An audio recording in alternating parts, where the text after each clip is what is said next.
μερικές ημέρες, η Valve ανακοίνωσε επίσημα ότι το Δεκέμβριο του τρέχοντος έτους θα κυκλοφορήσει το νέο της φορητό gaming PC Steam Deck. Η εταιρεία υποστηρίζει ότι έχει δημιουργήσει την πιο δυνατή και πιο πλούσια σε χαρακτηριστικά gaming handheld συσκευή. Η Valve έδωσε μερικές λεπτομέρειες για τις τεχνικές προδιαγραφές του Steam Deck, αλλά φαίνεται τώρα ότι ενημέρωσε κάποια στοιχεία για να αναφέρει σωστά τις πραγματικές εντυπωσιακές προδιαγραφές μνήμης του φορητού gaming PC.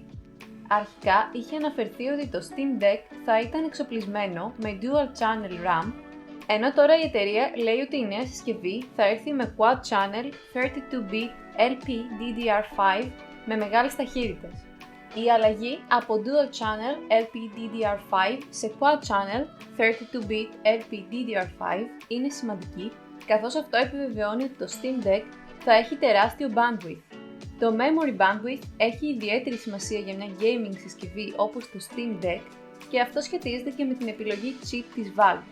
Το Steam Deck τροφοδοτείται από APU της AMD που περιέχει ταυτόχρονα CPU και GPU και ένα πράγμα που είναι εξαιρετικά χρήσιμο για ένα APU είναι το memory bandwidth. Αυτό συμβαίνει επειδή τόσο η CPU όσο και η GPU μοιράζονται την πρόσβαση στο ίδιο memory pool, διπλασιάζοντας έτσι τις απαιτήσεις για το memory component. Ένας επιτραπέζιος υπολογιστής με μια ξεχωριστή κάρτα γραφικών δεν αντιμετωπίζει το ίδιο πρόβλημα. Παρόλο που είναι σημαντικό να υπάρχει αρκετό memory bandwidth στα βασικά components, το βάρος μοιράζεται σε δύο dedicated memory pools. Όσον αφορά σε άλλα χαρακτηριστικά, η φορητή συσκευή διαθέτει οθόνη αφής 7 ιντσών. Για το χειρισμό υπάρχουν υψηλής ποιότητας thumbsticks στις δύο πλευρές, D-pad και 4 βασικά πλήκτρα. Επιπλέον, στο μπροστινό μέρος υπάρχουν και δύο μικρά touchpads.